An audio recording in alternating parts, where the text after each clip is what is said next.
L'OL est clairement coutumier de prendre des buts archi évitables. Hein. On pense notamment au but casquette concédé à Bordeaux la saison passée après un corner mal tiré. Gusto qui se loupe au milieu du terrain. Ça avait donné un but tout cuit pour les Girondins sans défense du tout. Là, on s'est retrouvé dans la même configuration. Hein. Un corner, alors qu'il y a 2-0, corner en faveur de l'OL, 2-0, il reste 10 minutes à jouer. Et tout le monde se livre dans cette surface ou aux abords de la surface. Le corner revient sur Le Penant qui se voit contrer sa frappe.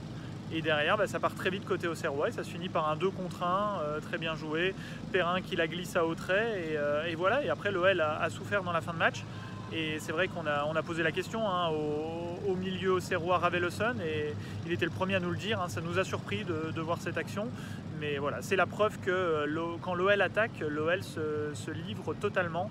Et voilà, ça a fait coûter très cher ce soir.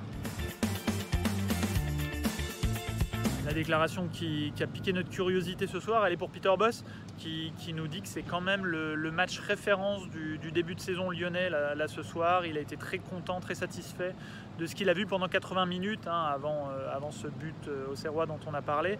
Mais pourtant, franchement, ce soir, c'était pas transcendant. Hein. L'OL avait certes la main mise sur ce match, mais on a vu peu de vitesse dans les enchaînements offensifs.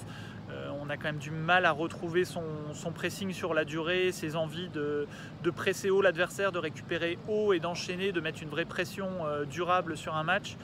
Franchement, Auxerre a existé dans cette rencontre, aurait même pu obtenir le nul donc dans cette fin de partie.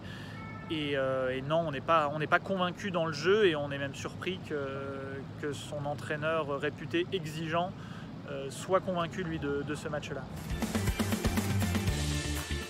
Évidemment, le calendrier lyonnais, il paraît assez cadeau comme ça. Hein. Il y a beaucoup de petites équipes à affronter qui vont surtout penser à ne pas descendre dans une saison à 4 relégations.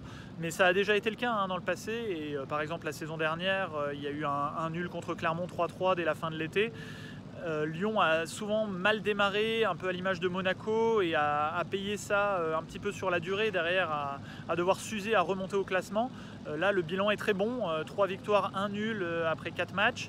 Et c'est même le meilleur bilan depuis 10 ans. C'est un peu ça la stat du jour. Donc au moins sur le plan comptable, Lyon démarre très bien cette saison.